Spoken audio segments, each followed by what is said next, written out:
Abramos nuestras Biblias en el Evangelio según San Mateo, capítulo 5, verso 21 al verso 26.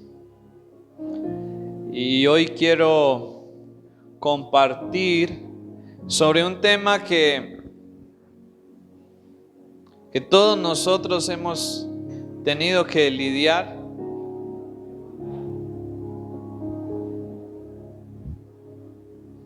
Sobre un tema o una situación con la que todos nosotros luchamos y lidiamos. ¿Cuántos hemos luchado con la ira en algún momento? ¿O podemos estar luchando con la ira hoy? ¿Cierto? Todos, ¿cierto? Pero algunos más que otros, ¿cierto? Eso también es verdad, ¿no? Algunos más que otros. Y uno se puede hacer una pregunta: ¿qué es sobre ese tema de la ira? ¿Cierto? ¿Qué dice el Señor sobre la ira? ¿Qué dice la palabra de Dios acerca de la ira? ¿Será que nos dice algo la Biblia acerca de la ira? ¿Será que podemos encontrar en la palabra de Dios ayuda para poder manejar y poder controlar y ser libres de esta situación, para que no dañe nuestras vidas y para que no nos lleve a dañar la vida de otros? Porque con la ira no solamente nos dañamos nuestros corazones, sino que también podemos llegar a dañar la vida de otros. ¿Cuántos le hemos llegado a hacer daño a otros en momentos de ira o por situaciones de ira? Bueno, parece que ninguno, pero bueno, yo creo que por algo el Señor está hablándonos en esta mañana. Seamos francos, hermanos, seamos sinceros. Aquí no tenemos que fingir que somos perfectos. Aquí debemos ser y mostrarnos como lo que somos realmente.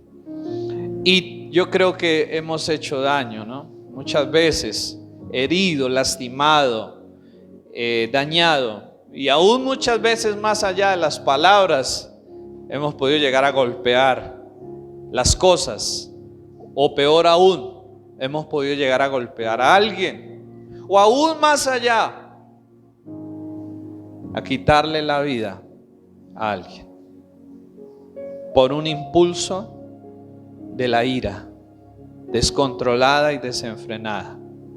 ¿Cuánto daño se puede llegar a hacer en un momento de ira?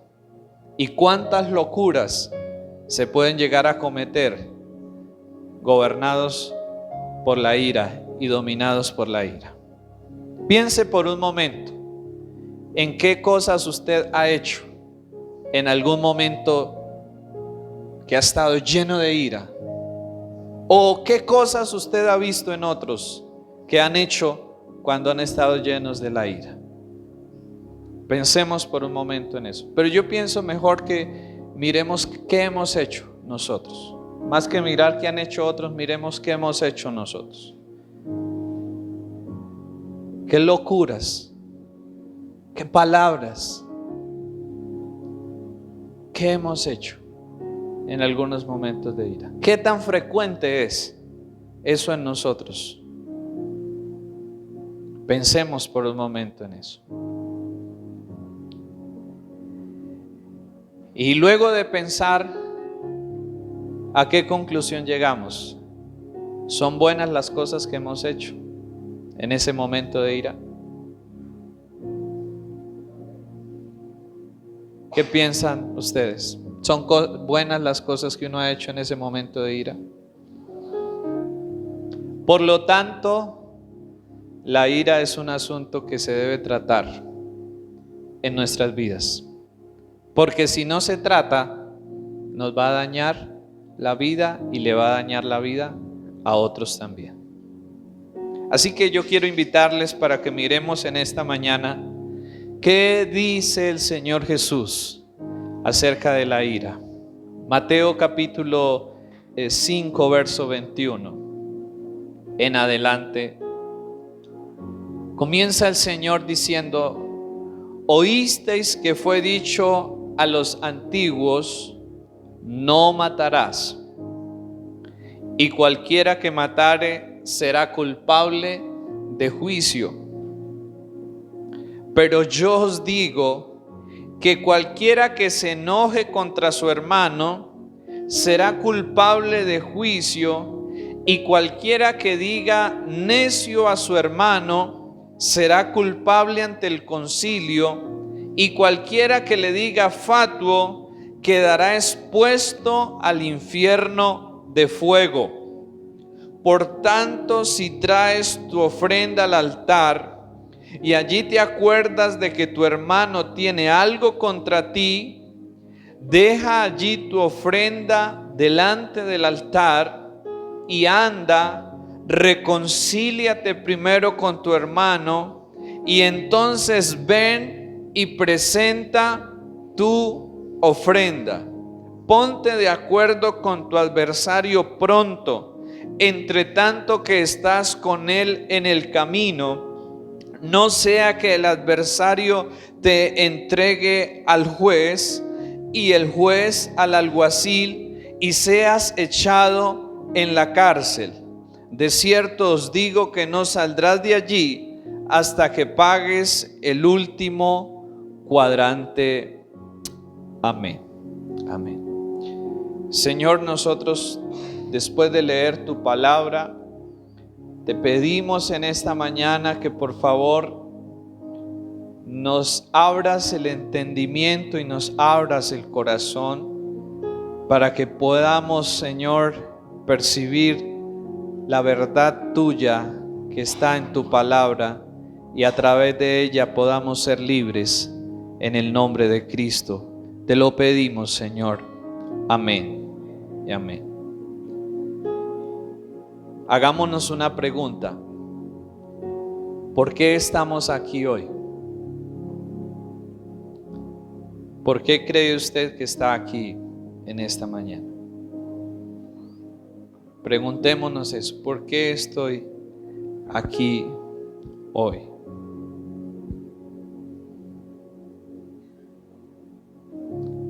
Yo creo que si estamos aquí en esta mañana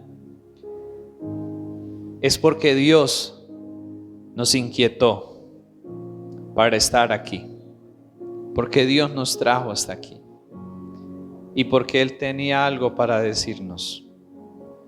Amén. Dios tenía algo para decirnos. No sé si a usted le ha pasado que a veces uno invita a las personas y le dice: venga a la casa a tomarse algo, o vamos allí a tomarnos algo porque quiero decirle algo, ¿cierto? Uno hace una invitación porque quiere decir algo, quiere expresar algo. Y sin duda alguna el Señor hoy nos quiere hablar sobre este tema, que es un tema universal. El pecado de la ira es universal. Todos lo hemos cometido en algún momento de nuestras vidas. Y el Señor Jesús comienza en el versículo 21 diciendo lo siguiente: oísteis que fue dicho a los antiguos, no matarás, y cualquiera que matare será culpable de juicio. Pero yo os digo, cualquiera que se enoje contra su hermano será culpable de juicio. Lo primero que nuestro Señor empieza a hacer en estos versículos es comparar la ira con el homicidio. Lo primero que nuestro Señor nos muestra aquí es que la ira es igual de pecaminosa que un homicidio, ¿cierto? Es lo que el Señor nos está mostrando. Y cuando el Señor está hablando aquí del enojo y de la ira, como aquello que es igual al homicidio, no se está refiriendo a esa ira que a uno le da y se le baja rápido, ¿sí? Porque también a veces nos pasa eso, ¿cierto? Uno se molestó en el momento, pero ya luego, ¡fum!, se le quitó, ¿cierto? Se le pasó, se le fue. El Señor aquí se está refiriendo a esa ira y a ese enojo que permanece constante en nuestros corazones y que se alimenta cada día. Lo alimentamos con nuestros pensamientos, lo alimentamos en nuestros corazones. A esa ira es que el Señor se está refiriendo aquí, que es igual de pecaminosa ¿a qué? Al homicidio, ¿cierto? Al homicidio. No a la ira que, porque todos nos podemos molestar en algún momento, nos enojamos, pero se nos pasó. Y eso no es pecado y no nos vamos ya pues a condenar por eso, ¿sí? Porque el Señor en su palabra nos dice: airaos, pero no pequéis. O sea, la ira en sí hasta cierto punto no es pecaminosa. Sí, digamos, hay un límite donde la ira no es pecaminosa, pero cuando se pasa de ese límite, ya sí se ha convertido en algo pecaminoso. Entonces, cuando yo me airo y me molesto momentáneamente por algo, pero ya luego se me pasa, eso es normal. Sí, es una forma de desahogarnos y de expresar la incomodidad frente a algo. Pero cuando el Señor habla aquí de la ira, que es igual de pecaminosa al homicidio, se está refiriendo a esa ira y a ese enojo que permanecen por días, por semanas, por meses. ¿Hemos llegado a estar enojados así con alguien o por algo? ¿Por días, por semanas o por meses? ¿Sí? De pronto algunos no, de pronto otros sí. ¿Cierto? Y que uno se acuerda y uno de una vez se le revuelve todo por dentro, ¿cierto? A esa ira y a ese enojo es que el Señor se estaba refiriendo. Y el Señor venía explicando antes, desde el versículo 17, hablando de la ley, porque el Señor hace una aclaración a las personas que lo escuchaban predicar, y ellos pensaban que el Señor les estaba enseñando otra cosa diferente a la ley. Y el Señor hace una aclaración y les dice: no piensen que yo he venido a invalidar la ley. No, yo he venido más bien a cumplir la ley, ¿cierto? Y les digo que ustedes también deben de cumplir la ley.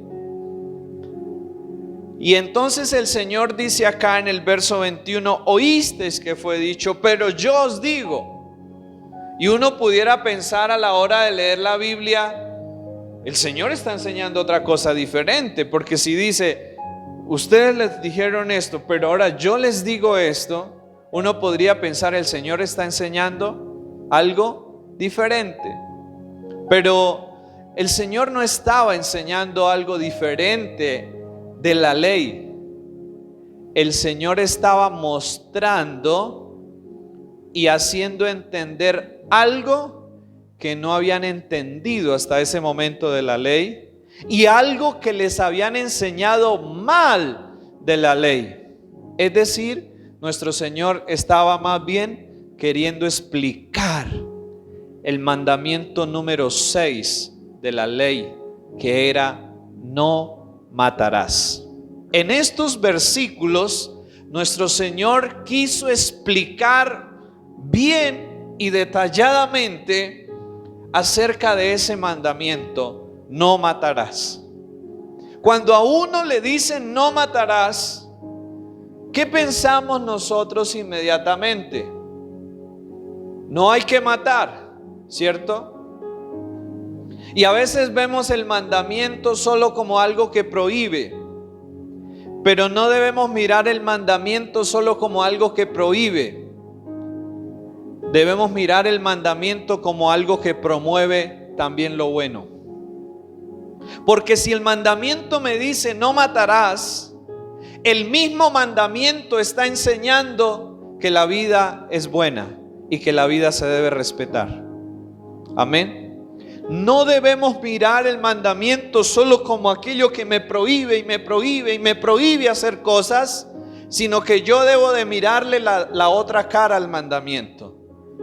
Y la otra cara del mandamiento, ¿cuál es? Enseñarnos e instruirnos hacia lo que es bueno, hacia lo que es justo y hacia lo que es correcto. Sin embargo, cuando uno lee la palabra, y fue lo mismo que le pasó a los escribas, a los fariseos, a los doctores de la ley de ese entonces, ellos leían la Biblia y la tomaban literalmente. Y ellos decían no matarás, y entonces enseñaban no matarás, y el que matare será culpable de juicio, que fue lo que dijo el Señor en el verso 21. Oísteis que fue dicho a los antiguos no matarás, y cualquiera que matare será culpable de juicio. O sea, esta era la forma en que ellos habían entendido o que les habían enseñado el mandamiento número 6 de no matar. Pero ahora el Señor lo explica más detallada, profunda y completamente en el verso 22. Pero yo os digo que cualquiera que se enoje contra su hermano será culpable de juicio. Y miren que aquí el Señor ya no menciona la palabra matar.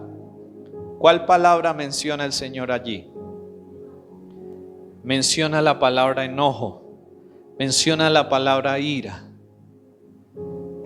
Y uno se pregunta, pero la ira no es tan grave como alguien que va y mata a otra persona, ¿cierto? En nuestra forma de ver, si yo veo a alguien que se aira y veo a alguien que asesina, yo digo, no, este hombre no es tan malo como este que sí le quitó la vida a alguien, ¿cierto? Igualitico pensaban los doctores y los intérpretes de la ley de ese entonces, igual que nosotros. Así que no somos diferentes a ellos. Pero el Señor viene a algo más profundo acerca de la ley. Y el Señor trabaja la ley, o explica la ley, o explica el mandamiento, no como aquello que hacemos externamente, o no como aquello que demostramos externamente, sino como aquello que hay en el corazón de cada uno de nosotros. ¿Sí? El Señor no miraba solo la letra de la ley, el Señor miraba el espíritu de la ley. ¿Qué significa el espíritu de la ley? Significa que el Señor iba no a lo que se veía externamente. El Señor iba, o el propósito de la ley de Dios es examinar cuáles son las intenciones y las motivaciones en nuestros corazones. ¿Sí me hago entender? No es mirar lo que yo demuestro ante los demás, lo que yo aparento externamente, sino lo que hay verdaderamente en mi corazón, o lo que me motiva, me mueve a hacer lo que yo hago. Es decir, que para que alguien sea homicida, primero en su corazón tuvo que haber nacido una semilla ¿de qué? De enojo, de rabia. Y luego fue lo que lo llevó y lo que lo impulsó a materializar algo que ya existía ¿en dónde? En su corazón. O sea que una persona es homicida no porque mate a alguien. Una persona es homicida porque en su corazón había enojo, rabia y venganza contra alguien. Uno dice, ese es un ladrón porque lo pillaron allá, porque lo vieron. Pero la persona no roba o no mata o no quebranta un mandamiento solo por lo que hizo en el momento, sino por lo que ya había, ¿en dónde? En su corazón, por lo que ya había en su mente, por lo que ya estaba aquí en su corazón. Mire cómo el Señor va a dónde, va a la raíz, va a la fuente de aquellas situaciones de nuestras vidas.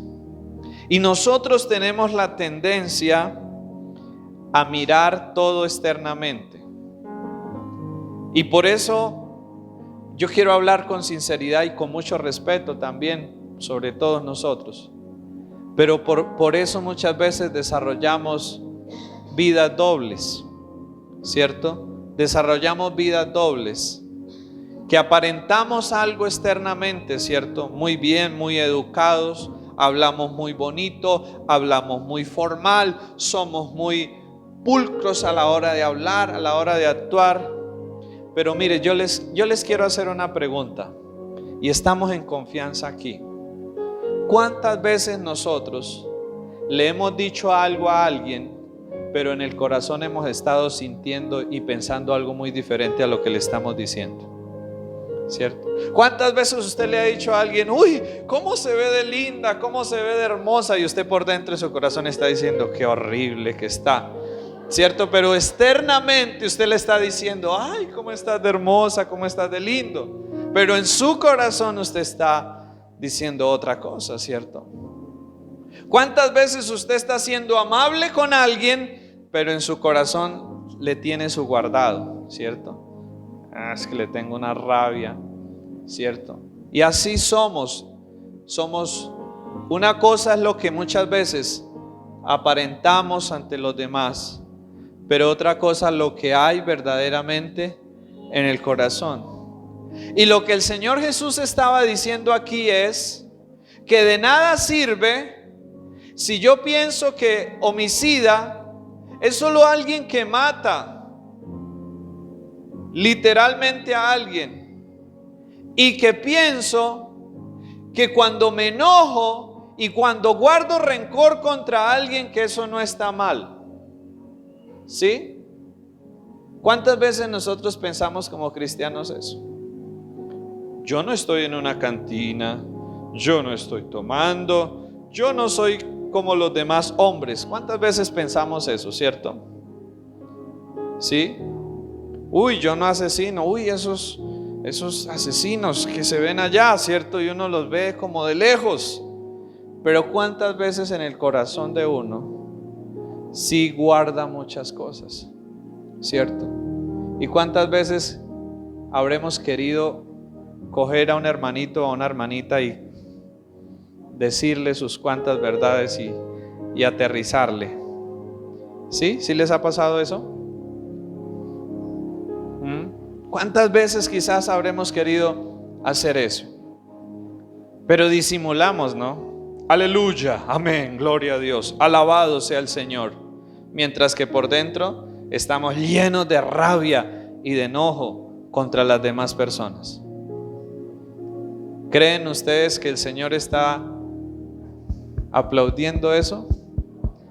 No. A los demás sí los podremos engañar, ¿cierto? Les podremos tratar de mostrar esa apariencia, pero el Señor no, porque el Señor está mirando ¿qué? La motivación y la intención que hay en nuestros corazones. Hermano, mire lo que dice Primera de Juan 3:15. Primera de Juan 3:15 nos dice lo siguiente. Juan lo entendió y lo explicó de una manera muy clara, de acuerdo a la enseñanza del Señor Jesús. Primera de Juan 3:15. Todo aquel que aborrece a su hermano es que, mire lo que el apóstol Juan está diciendo acá. Todo aquel que aborrece a su hermano es que homicida. ¿Y será que esto tiene coherencia con lo que el Señor Jesús enseñó en Mateo? Claro que sí. Es exactamente lo mismo que nuestro Señor enseñó. Mire lo que dice: todo aquel que aborrece a su hermano es homicida, y sabéis que ningún homicida tiene vida eterna permanente en Él. Así que el Señor, cuando explica la ley, no quiere explicarla solo en lo que yo no debo de hacer, sino que Él también quiere explicarla en lo que yo no debo de pensar ni de sentir. ¿Sí me hago entender? La ley no se trata solo de lo que yo no debo hacer, sino que la ley también se trata de lo que yo no debo pensar ni sentir. Porque a veces como cristianos no hacemos muchas cosas, pero por dentro las estamos deseando y queriendo hacer. Solo que a veces no, ¿cierto? Porque soy cristiano y no las debo hacer, pero sin embargo adentro estamos que las deseamos y las queremos hacer. ¿Sí les ha pasado eso? ¿No? Así nos pasa, ¿cierto? Nos pasa a todos. Y eso era lo que el Señor Jesús quería que entendiéramos. La ley o cumplir la ley de Dios no es solo en lo que no debo de hacer, sino también en lo que no debo de pensar y en lo que no debo de sentir. Porque siempre lo que yo hago, primero lo he deseado, lo he pensado, ¿sí? O sea, esa es la raíz o la causa por la que yo hago algo, porque primero la he pensado y primero la he deseado. Si yo no he deseado algo, si yo no he pensado algo, no lo voy a hacer, ¿cierto? Primero está ¿en dónde? Primero está aquí en la mente, primero está aquí en el corazón. Y el Señor quiso ir ¿a dónde? A la raíz, a la fuente de donde se originan nuestras acciones. Y que ya podremos entender por qué a veces actuamos como actuamos. ¿Por qué razón? Si actuamos con ira constantemente y con violencia, es porque en nuestra mente estamos alimentando y estamos consintiendo pensamientos ¿de qué? De ira y de violencia. Amén. Y si queremos que empiece a haber un cambio en nuestra vida, debemos empezar a cambiar esos pensamientos, a no alimentar, a no consentir esos malos pensamientos. Tenemos que ir a la raíz. Vamos a definir qué es la ira. La ira es una respuesta activa que involucra todo nuestro ser. Involucra nuestros pensamientos, nuestras emociones, involucra aún nuestra parte corporal. Porque cuando nos airamos, en la mente empezamos a argumentar, empezamos ahí en la mente a preparar todo lo que vamos a decir. ¿Sí les ha pasado eso? Y nos armamos un buen argumento en la mente para luego descargarlo. Pero en las emociones también, ¿cierto? Cuando uno está airado, ¿cierto? Como que se le sube la temperatura, pero también en nuestra parte corporal. A veces nos ponemos rojos, ¿cierto? ¿Sí les ha pasado eso? Que es tanta la ira que se nos ponemos rojos, ¿sí? O a veces manoteamos, o a veces subimos la voz, ¿cierto? Y ahí está involucrado ¿qué? Nuestro cuerpo también. O sea, la ira involucra todo lo que somos, la mente, las emociones, el cuerpo, todo. Y es una respuesta activa que involucra todo nuestro ser, dando un juicio a lo que otra persona hizo, percibiéndolo como algo malo. Entonces la ira es cuando yo emito un juicio hacia otra persona, percibiendo que lo que hizo algo mal, ¿sí? La ira es un juicio que yo emito a otra persona, percibiendo como si hubiera hecho algo malo, algo incorrecto. La ira es egocéntrica y creo que entre más orgullosos seamos, más problemas tendremos con la ira. ¿Por qué? porque la ira siempre inicia pensando en lo que el otro me hizo, pero más que eso, la ira me lleva a ponerme en la posición de Dios para juzgar al otro y para determinar un juicio y una sentencia sobre la otra persona. Si miramos dónde está la pecaminosidad que nos lleva a ocupar el lugar de Dios para determinar un juicio, una sentencia sobre la otra persona, cuando eso es algo que le corresponde ¿a quién? A Dios. No nos corresponde a nosotros, le corresponde a Dios. Y vamos a mirar algunas cosas importantes. Cuando yo me airo, la otra persona no es la responsable de mi ira. Yo soy el responsable de airarme. ¿Sí? ¿Lo entendemos? Cuando yo me airo, la otra persona no es la responsable de mi ira, soy yo el responsable. ¿Cierto? Porque uno siempre dice, es que me sacó la piedra. ¿Sí? ¿Sí hemos dicho eso? Es que me sacó la piedra, ¿cierto? Y uno justifica lo que uno hace o dice en eso, en que el otro me hizo algo, en que el otro me dijo, en que el otro hizo, en que el otro esto, en que el otro lo otro. Pero resulta algo, la responsabilidad de mis emociones son mi responsabilidad, no la responsabilidad del otro. Amén. La ira es una emoción y esa emoción es mi responsabilidad de yo manejarla correctamente y no permitir que por culpa del otro yo me descontrole y me desenfrene a hacer cosas. Amén. Y cuando yo me airo, no puedo justificarme en que el otro hizo algo mal cuando yo ya he hecho algo mal también, que fue precisamente dejarme provocar y caer en la trampa de airarme. La ira de nosotros inicialmente puede ser justa, puede ser una ira santa, como decimos, pero al medio minuto o al minuto ya hemos pecado. ¿Sí? Nuestra ira puede comenzar como algo, ¿cierto? Bien, como cuando uno dice, ve algo indignante y uno se aira y uno se molesta, ¿cierto?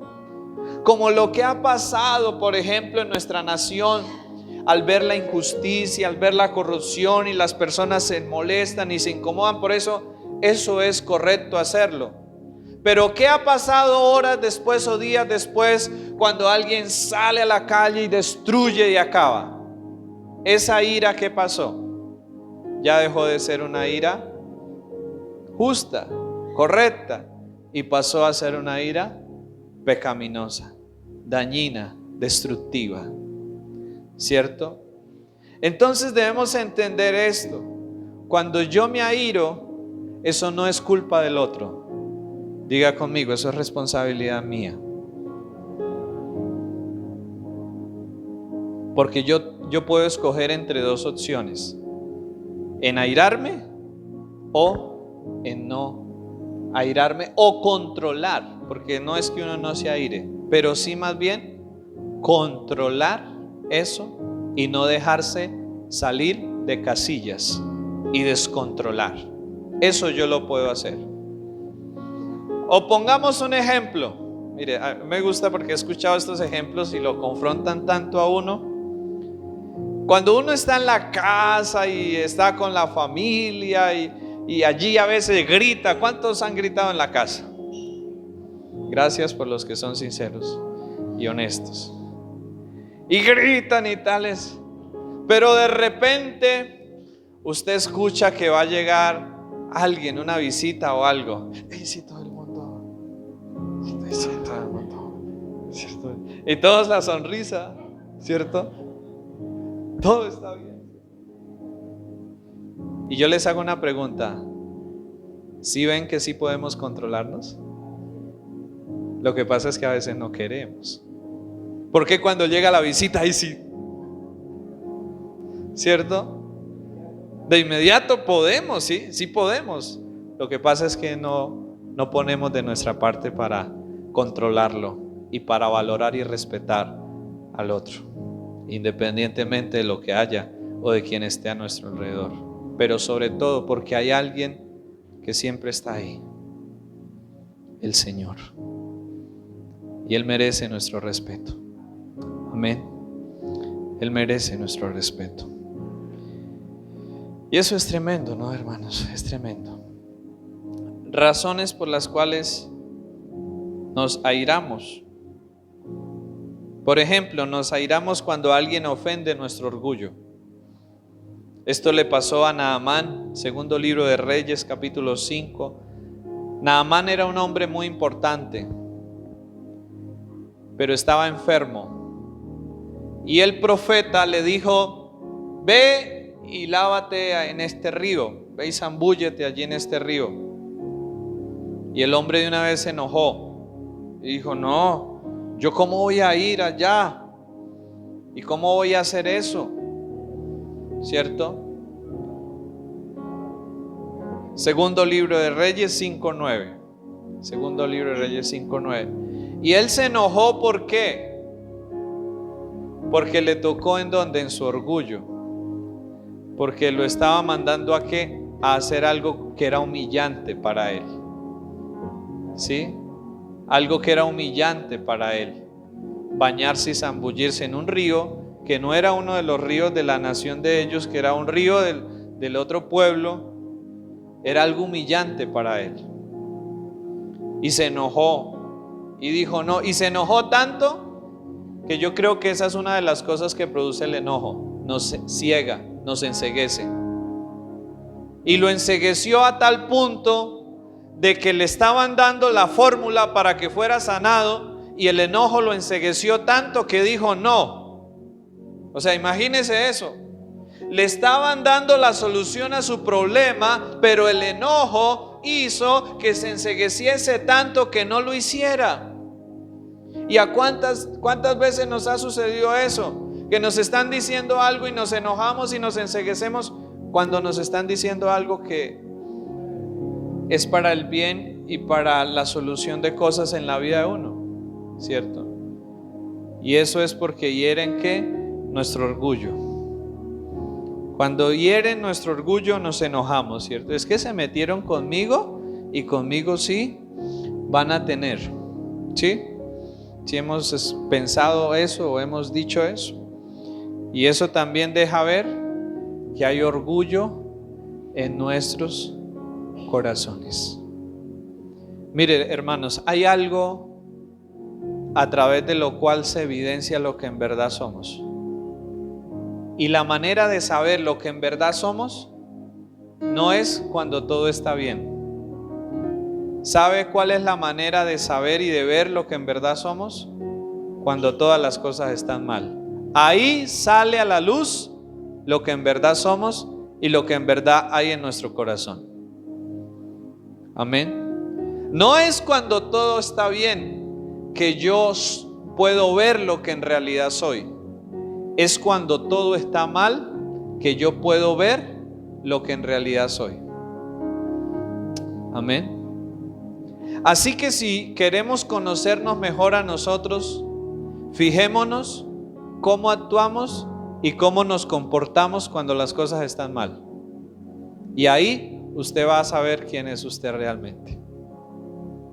Amén. Fíjese muy bien en cómo actúa usted cuando todo está mal. Y ahí nos vamos a conocer mejor a nosotros mismos. En segundo lugar, nos airamos cuando creemos que alguien viola nuestros valores o nuestras creencias. Es decir, a veces cuando alguien piensa diferente que nosotros. ¿Sí les ha pasado eso? Que nos enojamos a veces cuando alguien tiene una opinión diferente y una forma de ver diferente a lo que nosotros vemos las cosas. Y no podemos charlar sobre el tema, sino que se genera una discusión, ¿cierto? Se genera una discusión. Luego nos airamos porque no podemos controlar a las personas conforme a lo que creemos, y eso nos hace sentir inseguros. Nos gusta tener el control sobre las cosas, y cuando perdemos o sentimos que perdemos el control de algo, nos airamos. ¿Sí les ha sucedido eso? Que a veces queremos que el otro sea así, que lo haga así, así, y queremos nosotros tener el control de las cosas, y si hacen algo diferente a lo que nosotros queríamos, de una vez nos enojamos. ¿Sí les ha sucedido? O esta última, que yo creo que nos ha sucedido a todos, y nos sucede desde muy niños, desde muy pequeñitos. Cuando alguien interfiere en lo que yo quiero hacer. ¿Sí? Vea usted a un niño que quiere hacer algo y usted no lo deje hacer eso, a ver si se pone feliz. ¿Cómo se pone? Se aira, ¿cierto? Pero eso no le pasa solo a los niños. Seguimos aún siendo adultos, y cuando alguien no nos deja hacer lo que queremos, ¿cierto? Ahí la tiene, ahí se armó, ¿cierto? Ahí se armó el problema, ¿sí? Cuando alguien no nos deja hacer las cosas como nosotros queríamos, ahí se armó el problema. No hay ira santa en nosotros los seres humanos, solo hay una ira santa, que es la ira de Dios. Esa ira sí es santa. La nuestra no, la nuestra no. ¿Cuáles son los efectos de la ira en nuestras vidas? Según lo que menciona el Señor aquí en Mateo capítulo 5. ¿Cuáles son los efectos? Ya hemos podido analizar un poco sobre la ira. Verso 23, Mateo 5:23. Por tanto, si traes tu ofrenda al altar y allí te acuerdas de que tu hermano tiene algo contra ti, deja allí tu ofrenda delante del altar y ándate, reconcíliate primero con tu hermano, y entonces ven y presenta tu ofrenda. La ira nos separa del otro, nos aleja del otro, y también nos separa y nos aleja de Dios. Eso es lo que el Señor está diciendo acá. La ira me separa y me aleja del otro, pero también la ira me separa y me aleja de Dios. ¿Por qué? Porque cuando yo no resuelvo la ira, estoy siendo un homicida, y Dios no está de acuerdo con eso en nuestras vidas. No está de acuerdo con eso. Y esto sí que es importante entenderlo. La ira nos separa del otro, nos aleja del otro, nos separa, nos aleja de Dios. Y muchas veces la ira nos deja ser personas solitarias. Porque ¿quién quiere estar con una persona que está toda hora brava? ¿Cierto? ¿Quién quiere estar con una persona que a toda hora está enojada? La Biblia dice que esa mujer que es como una gotera, ¿cierto? La mujer rencillosa, la mujer iracunda, que es como una gotera continua en una casa. Cualquiera quiere salir de ahí y no estar, ¿cierto? Entonces la ira nos aleja de los demás, nos aleja de Dios y nos aísla, nos vuelve personas aisladas de los demás. La ira trae más problemas de los que ya hay o de los que ella supuestamente quiere resolver. ¿Sí? La ira trae más problemas de los que ya hay y de los que ella supuestamente quiere resolver. ¿Sí? ¿Cuántas veces uno dice, sí, estoy airado por esto? Quiero contarles un testimonio. En el año 2001, si no estoy mal en la fecha, hay este atentado tan terrible a los Estados Unidos y principalmente en las Torres Gemelas, ¿cierto? Todos hemos visto eso en las noticias, ¿no? y murieron miles de personas en ese atentado. Días después, en una de los escombros de las Torres Gemelas, encontraron una hoja de la Biblia. Encontraron una partecita de una Biblia, que seguramente una hojita que había quedado. Y la parte de la Biblia que encontraron allí es esta parte donde el Señor dice: amen a sus enemigos, oren por los que los ultrajan, por los que les hacen mal.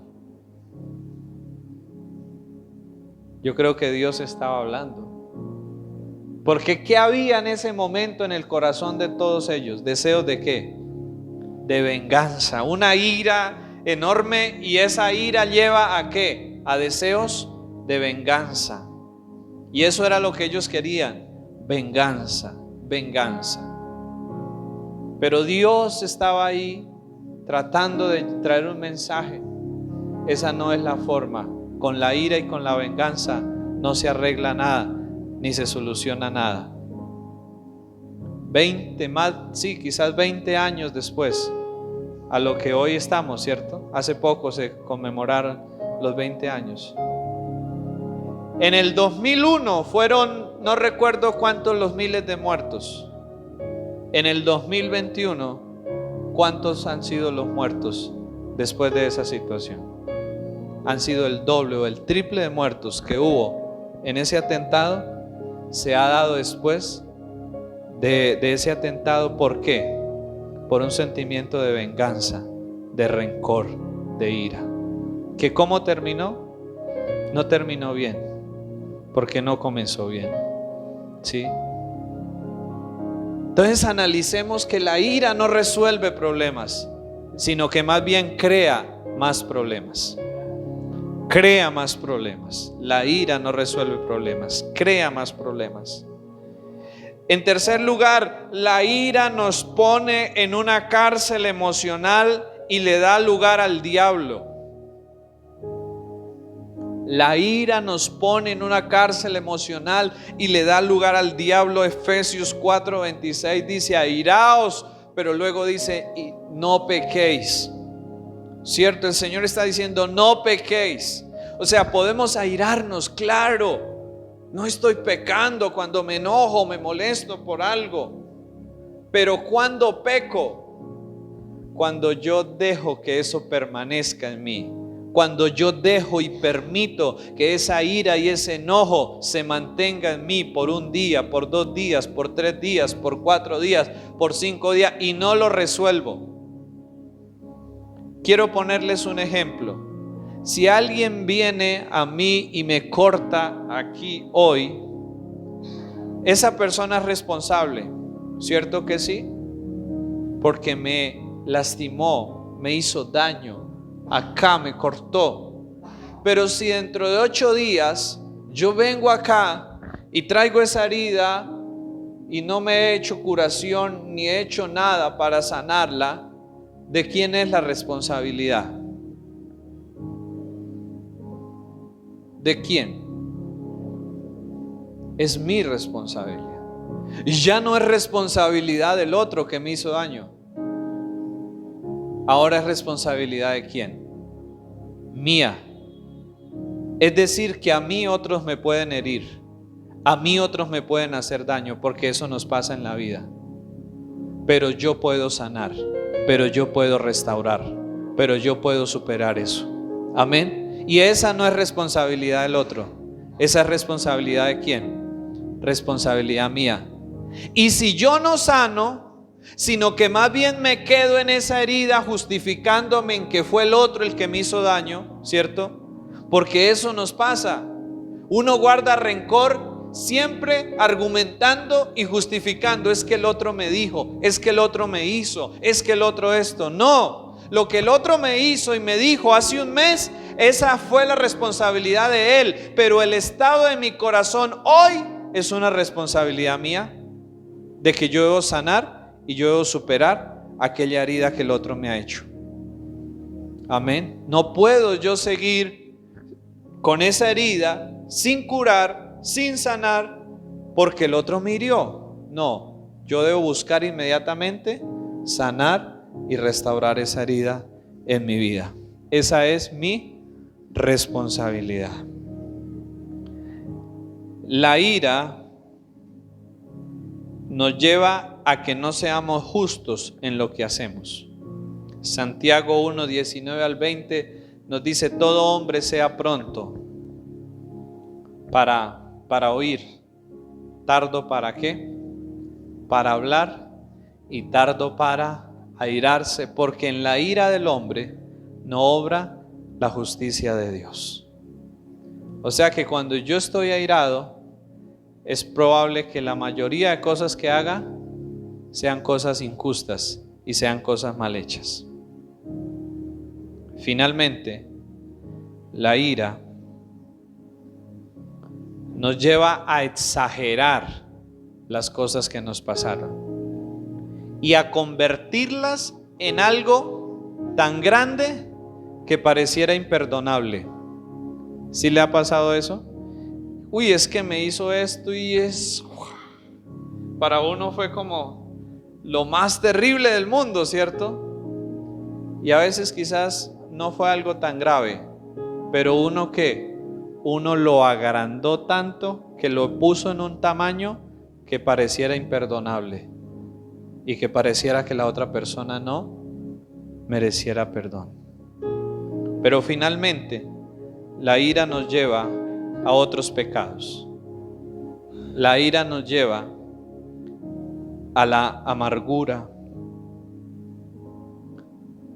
La ira nos lleva a la tristeza.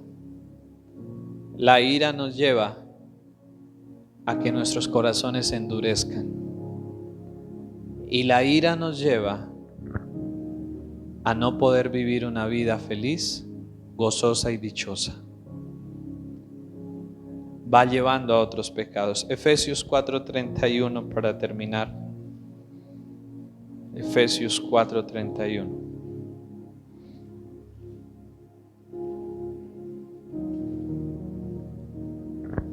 Efesios 4:31. Quítense de vosotros toda amargura, enojo, ira, gritería y maledicencia y toda malicia. ¿Qué dice el Señor que debemos hacer con esas cosas que hay en nuestros corazones? Quitarlas, quitarlas. Y luego nos dice en el verso 32, ¿con qué las debemos reemplazar? ¿O por qué las debemos cambiar? Y nos dice: antes bien, sed benignos o buenos unos con otros, misericordiosos, perdonándoos unos a otros, como Dios también os perdonó a vosotros en Cristo Jesús. Ahí está la medicina para la ira. Aquí está la fórmula para ser sanos de la ira. Número 1, seamos buenos unos para con otros. Es decir, que a pesar de que nos hagan mal, ¿qué nos invita Dios a hacer? Vence el bien, vence el mal con el bien. Es decir, que si yo quiero derrotar la ira en mi vida, lo primero que yo tengo que hacer cuando alguien me ofenda, cuando alguien me haga mal, ¿qué es? ¿Devolvérsela? No, ¿hacerle qué? Bien. ¿Hacerle qué? El bien. Y ahí voy a ir crucificando la ira. Ahí voy a ir venciendo la ira. Es decir, que si hay alguien que me ha deseado mal o me ha hecho mal y yo tengo la oportunidad de hacerle algo bueno, hagámoslo. Y en esa forma yo voy a derrotar la ira, la venganza, el rencor, y voy a cultivar un corazón bondadoso y generoso. Amén. Y yo creo que eso se puede aplicar mucho en los hogares y sobre todo en las parejas, ¿cierto? Cuando hay situaciones y el esposo o la esposa le hace mal al otro, entonces ya dice, le voy a castigar y, ¿cierto? No, esa no es la forma. La forma ¿cómo es? Haciendo el bien, haciendo el bien. Porque en esa forma yo voy a guardar mi corazón de que no se llene. Porque cuando uno está lleno de ira contra el otro, ¿será que uno quiere hacerle cosas buenas? ¿Cierto? Uno quiere hacerle lo malo, ¿cierto? Entonces, si uno quiere vencer eso, si uno quiere quitar la ira o derrotar la ira pecaminosa de la vida de uno, ¿qué tiene que hacer? Diga conmigo, hacerle el bien al otro, hacerle cosas buenas al otro. Y ahí voy a derrotar eso. Es curioso porque la palabra de Dios nos ayuda y nos guarda en todo tiempo. Anoche estábamos en una celebración y había ciertas situaciones que hicieron salir un poco el enojo de mi corazón. Pero inmediatamente me acordé de la palabra que hoy el Señor tenía para nosotros. Y entonces lo que no estaba, se trató de hacer. No de exigir, sino de hacerlo. Que a veces nosotros queremos y exigimos. Pero si no hay algo, hagámoslo. Y no nos amarguemos. Y no nos compliquemos la vida, ¿cierto? El segundo paso para derrotar la ira es ser misericordiosos. Ser misericordiosos. Es entender que el otro no es perfecto. Es ser consciente de que el otro es imperfecto, así como yo lo soy. ¿Cierto? Y yo les hago una pregunta, ¿será que cuando uno se equivoca y uno va al otro para pedir perdón, o así no vaya uno quisiera que el otro lo perdonara a uno y tuviera misericordia de uno? ¿Sí nos gustaría eso? Yo creo que sí, ¿cierto?